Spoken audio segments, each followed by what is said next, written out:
Welcome to another edition of The Leaders. I'm Yuli Ismartono from Asia Views, and I'm here in New Delhi, capital of India, where political decisions are made. Despite India's remarkable economic growth, there are still problems, one of them being the environment. Today, I will be speaking with Ms. Sunita Narain, who has won awards for her advocacy of environmental issues. Ms. Narain, thank you for being with us today. We know how busy you are these days. Thank you for asking me. Let me start by asking how you first got involved in socio-environmental activism. Oh, that's a very, very long time ago.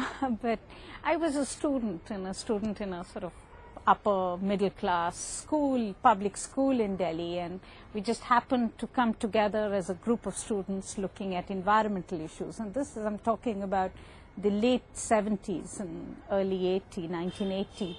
And we started our interest with really just the environment of Delhi and, cutting of trees in Delhi and sort of the whole issue of the aesthetics.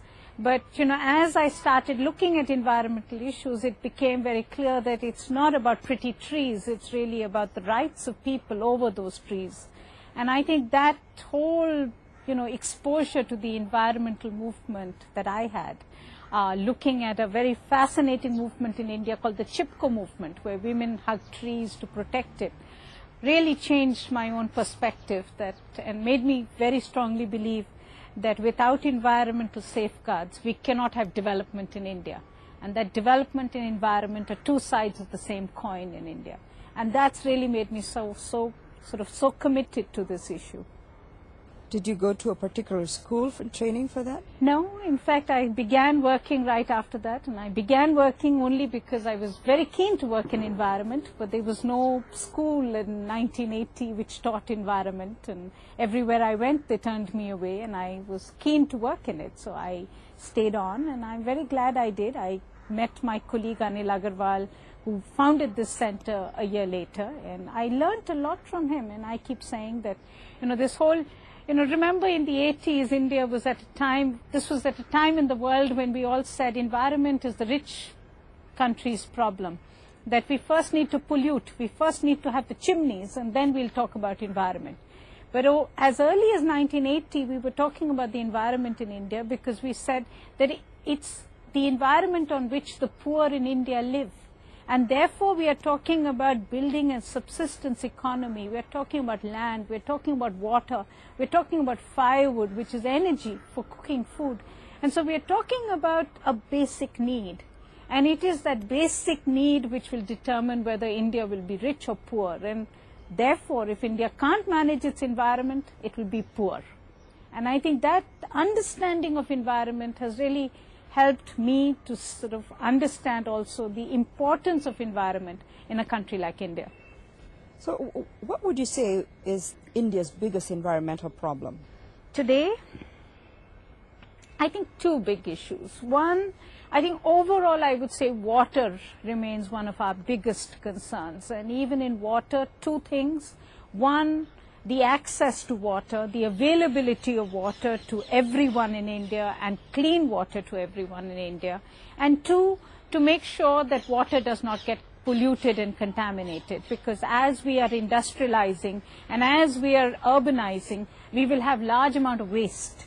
And our inability to be able to manage that waste, clean the sewage, means that we are going to pollute our rivers. And so I think water will become and is one of India's biggest issues. The second is poverty, and I think the environment is the most important asset of poor people. And so I believe that if we do not manage environment for the needs of poor people, we will increase poverty in India. So I see environment as an opportunity in one place, and I see environment as a threat in another. How do you deal with that if you have that one is a threat and one is an asset? I think by India finding a new way of learning to do its development. I think that's the biggest challenge that we have. Unfortunately, what's happened in the world is that, there are, since the collapse of sort of the Soviet Union, in a sense, there has been a collapse of another way of thinking. And so we've all, in all our worlds, believed that there is only one way to develop, which is to industrialize and to urbanize, and, and that will lead to poverty reduction. But I believe, coming from the environmental area, that India will have to do things differently, that India will have to leapfrog, that India will have to manage its water so that it can actually manage the threat of pollution, but also the opportunity that water provides to be able to manage it for livelihoods of poor people. And you can do both. I mean, you can use water in a way that you can decentralize water. Every home in India, every village in India should harvest its rainwater, should use that water as a starting point to build an economic base. On the other hand, your cities and your industries, as they grow, must make sure they do not pollute water. So they must actually recycle every drop of sewage. And there you learn from the most modern of modern technologies, and in the other you learn from the most traditional of traditional technologies. And in all that, India must reinvent, redesign its own way. And I think that's where Indians have to think. They have to have the courage and the confidence to think differently. Now, and to think differently means a new paradigm. Now, wouldn't that necessitate a kind of an information and awareness campaign? Absolutely. It means a lot of things. A new paradigm is not a radically different paradigm to what we have today. I think that's something we must understand.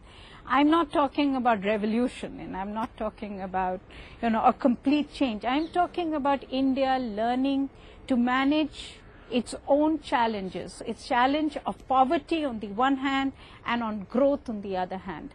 And India managing to do that in a way that we can actually find answers, perhaps old answers, but we can test them in our own circumstance.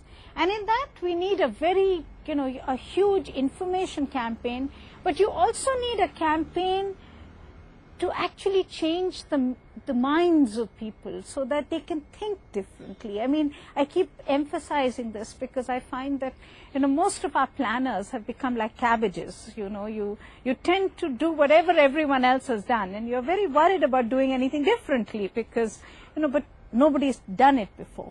The herd mentality. Exactly. And I mean, I can give you an instance. For instance, when we did, you're sitting in a city which was extremely polluted a few years ago. We were motorizing, we were large numbers of cars in Delhi. We register something like 400 to 500 vehicles a day in Delhi.